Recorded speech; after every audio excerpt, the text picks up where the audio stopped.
Europe 1 Nuit, Maël Hassani. 22h17, merci d'être à l'écoute d'Europe 1 Nuit. Et cette question, l'immigration est-elle une chance pour la France ? Pas forcément, selon cette note extrêmement intéressante de l'Observatoire de l'immigration et de la démographie, l'OID, dont vous êtes le directeur général, Nicolas Pouvron-Monti. Bonsoir. Bonsoir. Merci d'avoir accepté notre invitation. Tout d'abord, on apprend dans votre travail qu'au lieu d'être une solution au problème du marché du travail, notre immigration en France pourrait les aggraver. Effectivement, c'est-à-dire qu'on a cette singularité majeure dans l'immigration reçue en France, qui est que les flux migratoires que nous recevons sont globalement beaucoup moins au travail qu'ailleurs en Europe et qu'ailleurs dans le monde développé. On a le taux d'emploi, c'est-à-dire la part des gens en âge de travailler qui occupent vraiment un emploi dans notre population immigrée, qui est le deuxième plus faible d'Europe. Seule la Belgique fait pire que nous, donc on a le deuxième plus faible taux d'emploi des immigrés en Europe.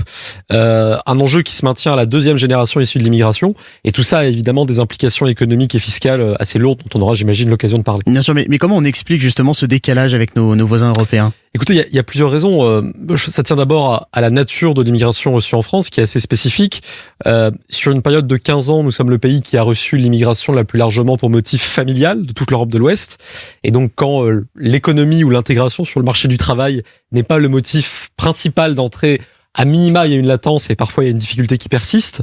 On a aussi une immigration qui est globalement peu qualifiée. 35% des immigrés en France n'ont aucun diplôme ou seulement un niveau brevet CEP. C'est quasiment 20 points de plus que parmi les personnes sans ascendance migratoire. Et puis enfin, pour ceux d'entre eux qui sont diplômés, on a aussi la spécificité d'avoir l'immigration la plus largement originaire du continent africain, de toute l'Union européenne, 3 fois la moyenne de l'Union européenne. Et donc ça implique que le niveau de formation universitaire, même pour des gens qui sont diplômés, n'est pas forcément le même dans un système académique moins développé que le nôtre, par exemple. Donc d'autres pays européens font le choix d'une immigration peut-être plus choisie avec, effectivement, on va faire venir des gens qui sont potentiellement, justement, qui peuvent être intégrés sur le marché du travail. Certains pays européens le font mieux que nous. Absolument, certains pays européens arrivent à se rendre attractifs pour ce type-là d'immigration. Et c'est vrai que la France a cette spécificité d'être particulièrement attractive pour des types d'immigration à vocation sanitaire et sociale, dirons-nous. Alors, il y a un ensemble de raisons qui l'expliquent. Typiquement, si on veut prendre juste 2 exemples très concrets, le logement, la France est le seul pays en Europe à avoir inscrit dans son droit le principe d'un hébergement inconditionnel des personnes, quel que soit le statut de présence migratoire, régulière, irrégulière, et les soins. On parle beaucoup de l'aide médicale d'État, mais il y a aussi d'autres dispositifs, les titres de séjour pour soins. Et donc, pour les types d'immigration qui n'ont pas une vocation économique, mais qui ont plutôt une vocation de ce type-là, c'est vrai que la France se rend finalement plus attirante qu'un certain nombre d'autres pays européens. Alors c'est vrai que très souvent on prend l'exemple de Giorgia Meloni qui effectivement un discours très dur sur l'immigration. On dit mais regardez, elle distribue par exemple encore récemment 500 000 titres de séjour pour des travailleurs immigrés.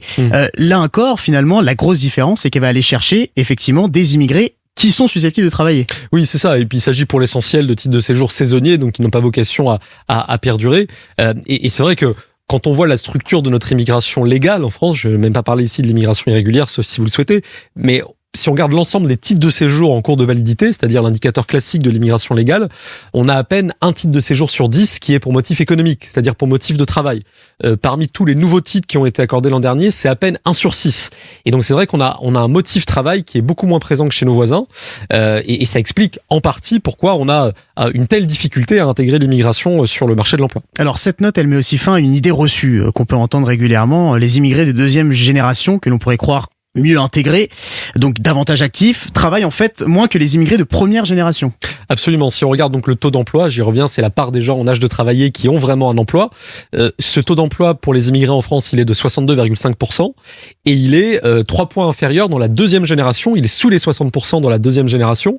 Il y a différentes... Donc des jeunes Français avec au moins un parent immigré. C'est ça, absolument. La deuxième génération, ce sont les gens qui ont au moins un parent immigré, 1 ou 2 parents immigrés. On est même, si on regarde la part des jeunes enfants d'immigrés qui ne sont ni en emploi, ni en études, ni en formation, on a cette part en France qui est la plus élevée du monde occidental, à l'exception de la Belgique, une nouvelle fois. C'est souvent le cas dans les indicateurs sur l'immigration. Et donc, ça, bon, il y a différentes raisons à ça. Mais c'est vrai que quand on regarde le taux d'emploi des immigrés et des descendants, si les immigrés et la deuxième génération étaient autant en emploi que le reste de la population, nous avons pu estimer que ça impliquerait un gain de PIB, de richesse nationale, de l'ordre de 3,4% du PIB. Donc en fait, c'est un manque à gagner de quasiment 100 milliards d'euros par an, et donc aussi un manque de recettes fiscales et sociales associées qui est de l'ordre de 45 milliards. Et 45 milliards d'euros, c'est un tiers des recettes de l'impôt sur le revenu, c'est l'ensemble du budget du ministère de l'Intérieur. C'est donc une somme qui est évidemment conséquente. Il y a aussi des nuances à signaler en fonction du pays de provenance. C'est-à-dire que selon votre note, effectivement les immigrés en provenance de pays d'Afrique du Nord sont moins actifs sont moins diplômés et moins actifs que des immigrés en provenance par exemple d'Asie du Sud-Est. Oui, non, tout à fait. C'est assez frappant si on prend ces deux immigrations assez représentées en France, l'immigration algérienne qui est la plus nombreuse et l'immigration originaire de ce qu'on appelle l'Asie du Sud-Est, c'est en fait le Vietnam, le Cambodge, le Laos. C'est quand l'INSEE parle d'Asie du Sud-Est, elle parle de ces trois pays. Si on regarde juste même la première génération, ces immigrations ont beaucoup de choses en commun, et notamment le fait d'avoir beaucoup de personnes pas ou peu qualifiées, pas ou peu diplômées. Et pour autant, le taux d'emploi des immigrés d'Asie du Sud-Est en France, il est de 75%. C'est 20 points de plus que les immigrés algériens, et c'est même 5 points de plus que les personnes sans ascendance migratoire, c'est-à-dire qu'ils ne sont ni immigrés ni descendants d'immigrés. Donc dès la première génération, malgré ces difficultés de qualification, de faible maîtrise du français, les immigrés vietnamiens, cambodgiens, laotiens sont en fait plus en emploi que les Français sans ascendance migratoire directe. Et à l'inverse, si on regarde les immigrés algériens, effectivement, c'est 20 points de moins que l'autre immigration, et c'est encore 5 points de moins la deuxième génération. Et donc c'est vrai qu'il y a un enjeu très fort de différentiel dans les trajectoires d'intégration qui peut être mesuré notamment dans l'intégration économique. Donc par exemple, quand on nous dit qu'à horizon 2050, 2070, on aura besoin d'importer de la main-d'œuvre, peut-être que nos dirigeants seraient bien inspirés d'importer de la main-d'œuvre de la part de certains pays et peut-être moins d'autres. Oui, c'est ça. C'est-à-dire qu'en fait, ça appelle vraiment à retrouver une capacité politique de choisir notre immigration, qui aujourd'hui est très difficile parce que l'an dernier, on a eu un peu plus de 340 000 premiers titres de séjour qui ont été accordés. Et dans ce total, il y en a à peine une moitié sur lequel le politique a vraiment une prise. C'est l'immigration étudiante et c'est l'immigration professionnelle. Tout le reste, c'est-à-dire les grandes masses de l'immigration familiale, l'asile, qui est aussi le canal d'immigration en plus forte croissance. Le rapport de l'OFPRA est sorti la semaine dernière. Le nombre de bénéficiaires du droit d'asile en France a triplé en 10 ans.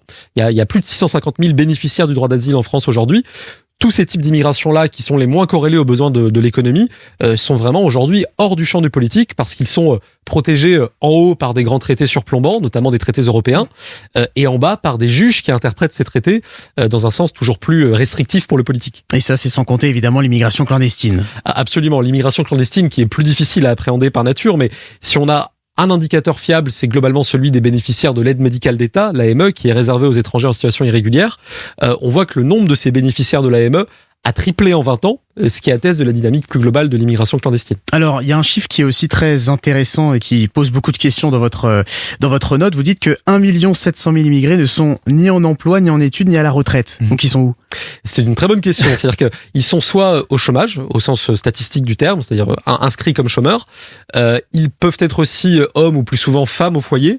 On sait par exemple que si on prend non pas le critère immigré, mais le critère étranger, c'est-à-dire les gens qui n'ont pas la nationalité française.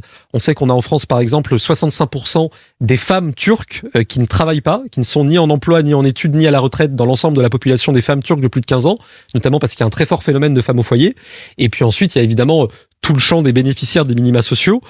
Si on regarde les données de l'INSEE à ce sujet, en écartant les prestations de retraite qui sont évidemment corrélées à l'âge et même les allocations de chômage dans lesquelles les immigrés sont plus représentés mais qui sont la contrepartie d'une cotisation préalable, on se rend compte qu'en moyenne les immigrés en France perçoivent 2 fois plus de prestations sociales par personne que le reste de la population, et ça a évidemment des implications fortes, et c'est lié au fait aussi que ces immigrés sont globalement peu en emploi. Alors on pourrait dire aussi que, peut-être pas en emploi, peut-être pas actifs, peut-être pas diplômés, mais n'empêche que les immigrés arrivés en France payent des taxes, payent parfois des impôts, mais là aussi on apprend quelque chose de très intéressant dans votre note. Selon l'OCDE, l'immigration, de toute façon, coûte plus qu'elle ne rapporte à l'État. C'est ça, en fait, il y a vraiment des réalités très différentes selon les pays, mais la France a cette spécificité d'avoir un ratio budgétaire de l'immigration sur les termes de l'OCDE, c'est-à-dire un rapport entre les recettes publiques qu'apportent les immigrés et les dépenses publiques qui leur sont consacrées, qui est parmi les plus déficitaires d'Europe. On a le 3e ratio budgétaire de l'immigration le plus mauvais. Je crois qu'il y a seulement la Lettonie et l'Estonie qui font pire que nous. Et ça veut dire effectivement que aujourd'hui, les immigrés en moyenne consomment plus de dépenses publiques qu'ils n'y contribuent. C'est à mettre en rapport évidemment avec leur faible taux d'emploi. Lorsqu'ils travaillent, c'est à mettre en rapport avec leur faible niveau de qualification, qui fait qu'en moyenne, on les retrouve plus souvent dans des métiers pas ou peu qualifiés, ou même lorsqu'on travaille, on a plus de chances de consommer plus de dépenses publiques qu'on y contribue, parce que faible rémunération, faible cotisation. Et puis aussi parce que tout ça implique une situation de pauvreté beaucoup plus fréquente.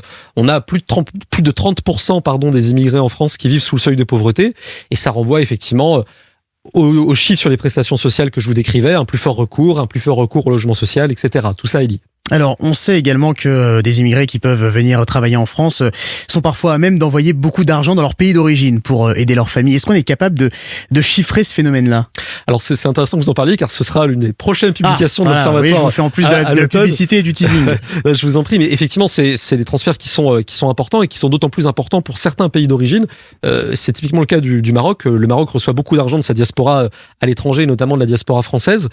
Ça pose un certain nombre de questions. C'est-à-dire qu'il y a évidemment une liberté de circulation des capitaux et une liberté de renvoyer de l'argent dans son pays d'origine. Il n'en demeure pas moins que ça représente chaque année entre plusieurs milliards et plusieurs dizaines de milliards qui s'évaporent en quelque sorte de l'économie française où ils ont été produits vers les pays de destination. Et ça a évidemment des implications économiques. Alors 3,4 points de PIB, ce serait donc le coût chaque année pour l'économie française de l'immigration. On l'apprend dans votre étude, Nicolas Pouvremonti, étude de l'Observatoire de l'immigration et de la démographie, bien sûr. Donc 3,4% de points du PIB, c'est évidemment le chiffre qu'il faut retenir. Merci beaucoup d'avoir accepté Merci à vous. L'invitation d'Europe 1 Nuit ce soir. Je rappelle que vous êtes directeur de l'Observatoire de l'immigration et de la démographie. C'est vrai que voilà, c'est la dernière question que je voulais vous poser d'ailleurs. C'est un travail qu'on n'avait pas forcément vu auparavant. Pourquoi vous êtes peut-être le premier institut à essayer de chiffrer ce phénomène? Écoutez, je pense qu'il y a deux types d'explications. Il y a une forme de gêne un peu idéologique sur le sujet. C'est un sujet réputé sensible pour dire le moins. Et évidemment, je peux comprendre les prévenances de certains experts. Et je pense qu'il y a un deuxième facteur d'explication peut-être plus grave qui est une forme de court-termisme de certains secteurs économiques. Je pense à certains secteurs globalement abrités de la concurrence internationale, mais qui bénéficient aujourd'hui de l'immigration. Les services à la personne, le gardiennage et la sécurité, le BTP, qui ont eu tendance finalement à monopoliser le discours public sur la question du bilan économique de l'immigration, en laissant peu de place à une approche plus globale quant aux bénéfices et aux coûts pour l'économie française. Merci beaucoup Nicolas Pouvremonti. 22h29 sur Europe 1, c'est l'heure maintenant de retrouver Omblin Roche pour les années top 50.